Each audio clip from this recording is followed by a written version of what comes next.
Kapag handang Pinoy, extra special yan, lalo na kapag may panghimagas na leche flan.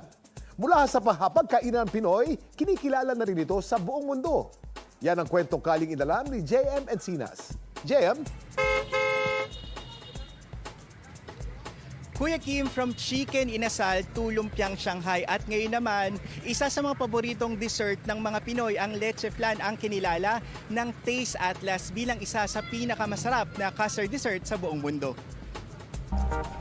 Milky, creamy, yummy! Sino ba namang hindi matatakam sa sarap ng isa sa favorite dessert ng mga Pinoy, ang leche flan? Matamis siya tapos creamy. Ulit-ulit, hindi ko makakalimutan. Pero alam mo ba ang paboritong panghimagas? Hindi lang dito sa ating bumibida.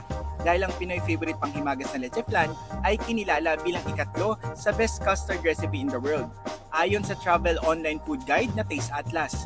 Panalo? Bukod sa leche flan, pasok sa top 10 ang frozen custard ng USA at creme brulee ng France. Kung masarap na leche flan ang hanap, isang tindahan ng Dinaray sa Espanya, Maynila. Ngayong Burmans na, nagsimula ng dumami ang bumibili ng leche flan. Ayon kay Lisa, kada araw ay umaabot sa halos 1,000 leche flan ang kanilang nagagawa. Tradisyon na yan ng Pilipino na ang leche flan talaga.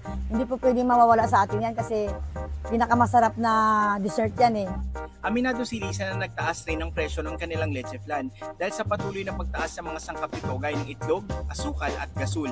Number one po yung gasol ngayon. Dating 800, ngayon magwa 1,000 na. Yung itlog, nung nakaraan, bumaba ng 10 pesos. Ngayon na naman, bumalik na naman ang presyo niya dati na mataas. From 50 pesos, ngayon ay 60 pesos na per tab ang benta nito.